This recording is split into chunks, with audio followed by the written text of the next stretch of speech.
What's up, Kansas City? I'm your host, Glenn Brian Frizzell. Today we are taping at the historic Lincoln Building, Cascade Media Group's home, right here in the heart of Kansas City at the 18th and Vine District area. Today's special guest is currently running the Kansas City School District. She is one of 4 at-large candidates who is seeking a school board candidacy. If elected, she will serve a 4-year term. Ladies and gentlemen, what's up, Kansas City land? Please give a warm welcome to Miss Janelle Bailey. Thank you. Thank you so much. Thank you, Ms. Bailey. We are pleased to have you here today. Can you tell us why you are running in the Kansas City School District School Board election? Well, I'm running for several reasons. One of the bigger reasons is my experience as a professional here in Kansas City. I'm a practicing intellectual property attorney, but prior to practicing as an attorney, I worked at the Jackson County Prosecutor's Office, and prior to doing that, I interned at the Public Defender's Office. Through that experience, I saw a lot of what happens when individuals feel like they don't have the best opportunities for an education. Through my internship at the Public Defender's Office, many of the defendants that I worked with were not able to read or to write, and consequently, I don't feel like they felt like they had a lot of opportunities behind those 4 walls.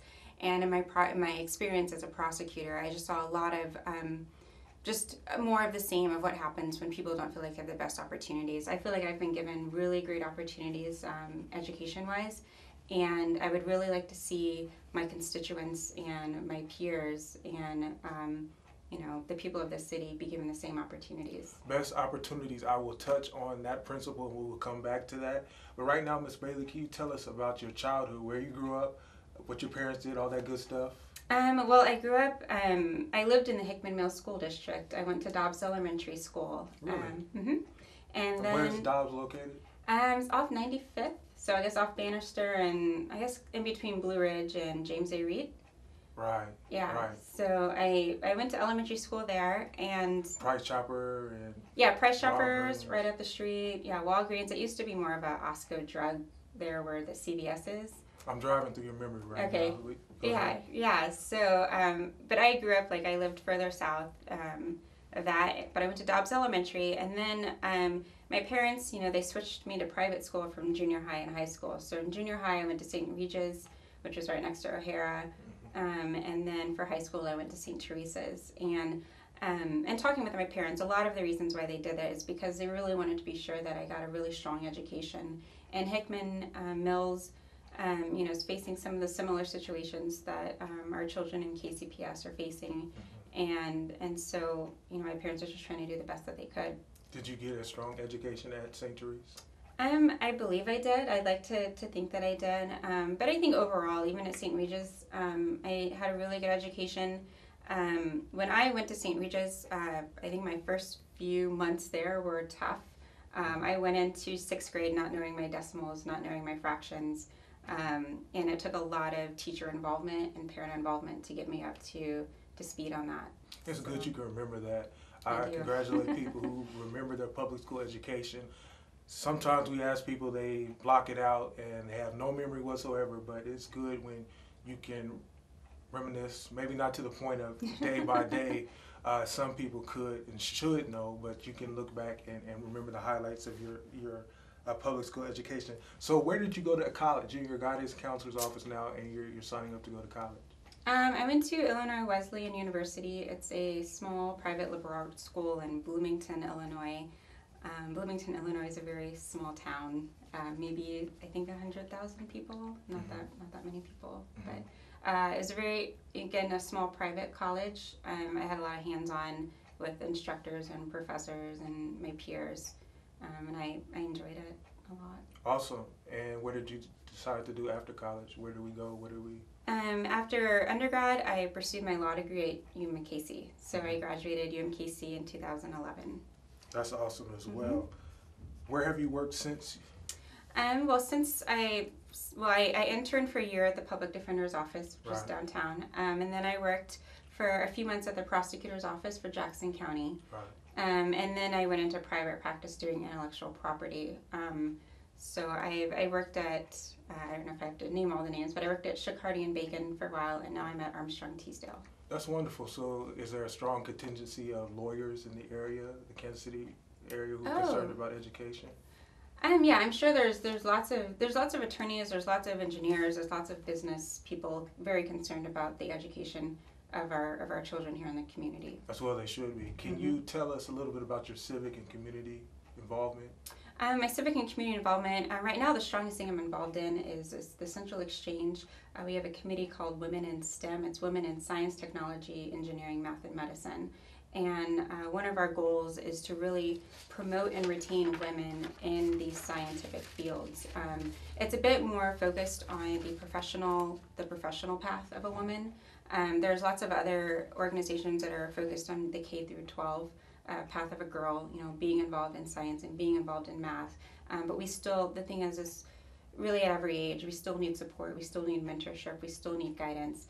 And for me, as being a strong member and a co-chair on that committee, we really try to get to help women remain in science and math. That is STEM, Science, technology, engineering, math, and medicine. Math and medicine. Good. I want to get that last contingent part on there. For the next 5 minutes, Ms. Hartsfield, let's focus in on your vision for the Kansas City. Excuse me, Ms. Bailey. Let's focus in on your vision for the Kansas City community schools. State officials have withheld provisional accreditation from Kansas City, Missouri School District in spite of improved academic performances. Ms. Bailey, what will the school board, what should they do to help the school regain accreditation? Well, what we need to do is, we do have the test scores for provisional accreditation. We do have that. But I think we need to maintain those scores and improve them. We need to improve our literacy rates. We need to improve our math and science rates. We need to engage with our parents a lot more. We need to engage with our community a lot more. For me as a board member, I think one of the strong issues I would like to improve is communication and accountability. I think we need to communicate with our parents more because it's their children that we are handling on a daily basis. And I think with improved communication with our parents, we'll have improved trust. We also need to just improve our literacy rates. I think getting something done will improve the trust and improve the results for our children. And I think just accountability to the extent that we are not meeting our objectives. We need to be held accountable, and we need to look within our system and figure out what needs to be done and then get it done and hold ourselves accountable for getting it done. Yes, with responsibility comes accountability. Ms. Bailey, there have been several possible Rescue Our District solutions presented to the public. I'm not sure if you are aware of maybe additional ones.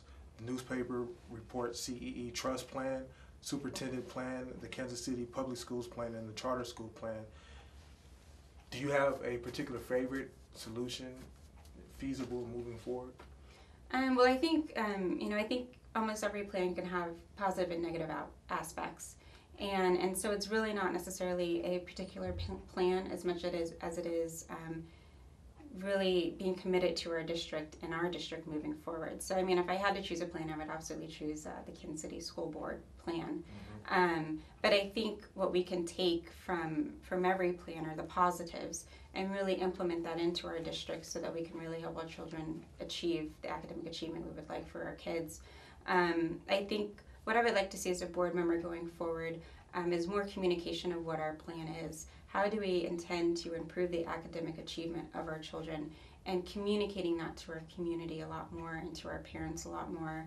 And to the extent that we need further engagement from our parents, from our community, from the business community, as a board member, I'd really like to get out into the community and obtain those resources and bring them back to our children. That's excellent, Ms. Bailey. Is what's best for our children getting lost in all the turmoil and controversy that sometimes gets reported? I hope not. I hope not. I think one thing that I think our current administration has done, especially Superintendent Green, it does seem like he has remained focused on our children and not gotten too involved in everything else that's going on. And I think that's what we need. We need to maintain focus. I think it would help to calm the turmoil if we communicated a little bit more, but I think it shows how focused we are on our children, and I would like to remain focused. Okay. Ms. Bailey, a recent article in the Kansas City Star stated that a state takeover of the unaccredited Kansas City School District is possible.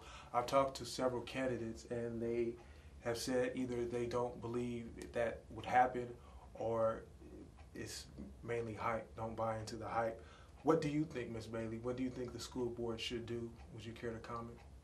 Well, I mean, I would definitely not support any type of takeover. I think we as Kansas Cityans and as members of our community, and I've grown up here, I think we have every resource available within our city to take care of our own children. And I think it's just a matter of the right people stepping up and being able to hone in on the resources of our community. I think our community has plenty of resources to provide our children, but it's a matter of the right people stepping up and obtaining the right resources and directing and managing them properly for our children. I do not support any type of takeover. I think we can do it ourselves. Resources such as? I think it's a matter of, there's a lot of different things. For one, I think we need stronger wraparound services for our children. And, with the funding, without getting into particulars, we may need the help from additional community members to really be able to provide the wraparound services that our children need. As a board member, I'd really like to go out into the community and figure out how to implement those resources a lot better. I can see you thinking of these things before you applied. Yes. Ms. Bailey, news reports show that parents and community activists are talking back. Have you said on any of the school board meetings? Yes, yeah, I have. How important is it for the school board members to be able to talk to and have that talking across the table conversation with people who are invested in the community? You mean people who are not the board members? Yes, the Kansas City community, teachers, alumni, students. I think it's absolutely important that the board members are able to communicate effectively with non-board members. So whether it be the administration, the staff within the Kansas City School District, or the parents, the community members, the business community. Communication is key. I mean, we have to be able to communicate, especially with the state that our district is in. We have to be able to communicate. That's how we build trust, and I think that's how we get more engagement from the community members, and we need that engagement in order to really excel the way we'd like to excel. So communication is absolutely key. Ms. Bailey, I have maybe a couple more questions, and then I'm going to open the floor for the final words to you. It's a lovely scarf. How do you plan on working with the new members of the Kansas City School Board? Just with mutual trust and respect. I think with the board, you have to realize it is somewhat of a job, right? It's a professional situation that you're in, and so you have to treat everyone respectfully. You have to be good on your word. You have to realize that this is a team effort, and you have to be willing to listen and to share ideas. And I think that's something I'm more than capable of doing. And I believe that whoever is elected will be able to really maintain that. Do you have a good outlook? Are you optimistic about working with some of the older members? Oh yeah. I think for me as an attorney, I work with so many different people every single day, and when it comes down to it, you have to get something done. It doesn't matter who you're working with, you have to get something done, and you want to get something done the best way that you can, and in the best frame of mind, and with the best feeling overall. So it really doesn't matter to me who I work with, as long as we can have a relationship that's mutually respectable and really accomplish what we set out to accomplish. I like that. I'm writing charisma under this final question. Any final words for your? Well, I would really appreciate the opportunity to serve as a board member for Kansas City. I very much believe in the children of our district. I believe in our community. And for me, this is an opportunity to give back. I already have a career, so for me, working on the school board is really just something that I'm doing because I believe in Kansas City. It's where I've grown up, and I would really like to see Kansas City excel. I think with that we can wrap up, unless you want to remind your viewers to vote on April 8th. Yep, for Janelle Bailey. Yes, my name is Glenn Bryan Frizzell. Check out other Kansas City, Missouri school board school candidate online at our website, www.whatsupkansascity.net. And remember, the sky is the limit. Truly aim high. If you miss, aim for the moon. If you miss, at the very least, you would have landed among the stars. Thank you for joining us here today. Take care. What's up, Kansas City? I'm Brianna Garlington. I'm Charles Williams. And I'm Derek Parker. And we are CMG. And we would like to welcome you to follow both websites, That's whatsupkansascity.net and cascadesports.tv. Some of our programs consist of Are You Awoke?, Coach's Corner, and many more interviews, news, and blogs. Be sure to like our Facebook page and follow us on Instagram at Cascade Media Group and Twitter at What's Up KC and Cascade Sports. And remember, the victory we call success Goes to the best prepared. And when you invest in your community, You are really just investing in yourself. So don't just like it, share it.